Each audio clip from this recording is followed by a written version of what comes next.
Hello, everyone. Heather Holmes here with KTV Fox 2 News in the San Francisco Bay Area. And joining me this afternoon is John Nunes. He is president of UFCW Local 5, which is a union that represents, among others, grocery store workers.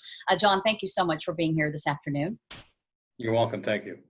Um, Obviously, grocery store workers, frontline workers during the COVID-19 pandemic, as more states, including here in California, start this second phase of reopening. What are you hearing from your members about their concerns as we move along in this process?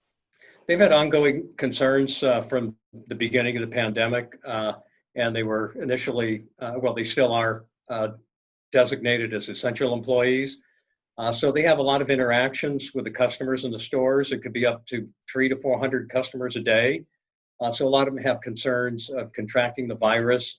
Many of them have, families and loved ones that live at home. Some may be at-risk individuals, or they could be over the age of 65, could be living with their parents, or their parents living with them. And as a result of that, they do have concern and quite a bit of anxiety of potentially contracting the virus and bringing it home to their loved ones.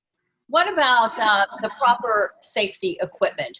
Do they feel like they are adequately protected? Yeah, the employers have gotten better as time has moved on. And most of I think all the employers now do provide facial coverings for the employees. I think the more troublesome part of that is the customers. A lot of the customers don't feel that they have to wear the masks, even though it's required in a number of the Bay counties. And they do get concerned potentially of contracting the virus as a result of customers not either maintaining social distancing or wearing the facial coverings in the store. And are they seeing more people sort of defy the orders? There are. We ask that the employees don't get in any confrontations with the customers. It can get ugly.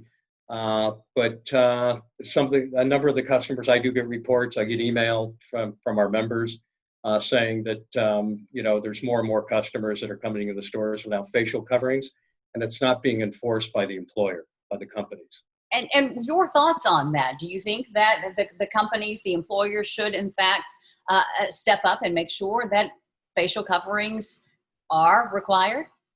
They should. They should require all customers to wear them, or if they don't wear them, then prohibit them from shopping in the store. It's as simple as that. And tell me why you believe that's so important. It's important to be able to go ahead and contain the pandemic and not have it, not have someone go ahead and, make somebody else contagious. Yeah, talk a little bit about how your membership has been affected by COVID-19. We've been impacted by it, because we've had probably about 50 employees that have actually tested positive. We've been fortunate in this area because early on the Bay County elected officials and the public health departments went ahead and implemented, measures to be put in place. I think we're the first in the country to do that. And as a result, we have been able to go ahead and limit the number of positive cases we've had in the stores. Mm-hmm. Are you seeing, though, as this reopening process continues along, that people are becoming a little bit more lax? You mentioned that your membership is concerned about the number of people being allowed inside grocery stores. Do you think that perhaps those stores are becoming a little bit more lenient and allowing more people inside than they should? That's always been an issue that we've had, particularly in some of these stores at the first of the month, where people get paid, and so the increase in the customers intensifies during that period. But what I think is, and we've been, our union's been pushing the elected officials and the public health departments to put in place uniform standards throughout the state. And that would be to limit the number of customers at a store. It can be, based on the capacity of the store, maybe 20 or 25% of the capacity of the store would be limited to customers, or you could have one customer per square feet. We think a reasonable measure would be 500 square feet. So if a store is 50,000 square feet, grocery stores are pretty typical to be that size nowadays, 50 to 60,000. That would be no more than 100 customers in the store. But there's no uniform standards. It's kind of haphazard throughout the different counties. Santa Clara, I believe, is the only county that requires customer counting. But there's no standard. They don't have a uniform standard on how many customers are allowed in the store at one time. They leave it up to the discretion of the employers, up to the grocery companies. Hmm. And what has the feedback been whenever you've had these sort of conversations about creating a statewide standard? We've been pushing it pretty hard. We've got them to go ahead and implement, various standards to go ahead and protect the essential employees in the stores. For instance, facial coverings. We pushed really hard for that to require the employers to provide them for the employees. They didn't do that initially. And then after that, it was customers required to have facial coverings. And some of those protocols were put in place. But unless you enforce it, really does no good. And we're seeing that most of the grocery employers now are not enforcing it because they don't want to go ahead and upset the customer. And maybe turn some folks away. How do you believe, though, that this standardization could benefit your membership and the public at large? I don't think this is going to be over anytime soon. I think these protocols are going to stay in place for a while. So we think these uniform standards should be in place. We think this is probably going to go on until they eventually get an antivirus. So what we need is a certain standard for the amount of customers in a store. It could either be a customer per square foot, similar to what they have for parking. The building standards are so many square feet for each parking stall, and that's why you find so many parking stalls in a parking lot in retail stores.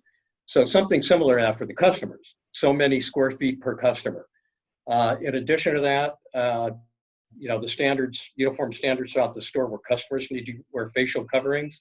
All the employers need to require that sanitation supplies be provided, in all the stores, and that they have people assigned to go ahead and sanitize on a regular basis.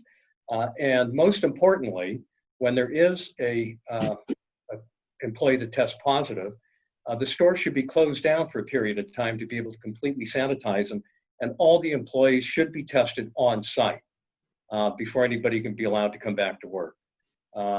We do have some employers that are really good about closing stores for a period of time, 12 to 24 hours, but not all of them. Mm-hmm. And one of our major employers does not do that. Yeah, and we encourage them to do it. And as we move along, what are your concerns for your membership? The concerns of our membership would be for customers to wear facial coverings and respect the employees, the essential employees that are working in the store, and to maintain proper social distancing, and for the employer to make sure that there's a limited number of customers in a store at any one time.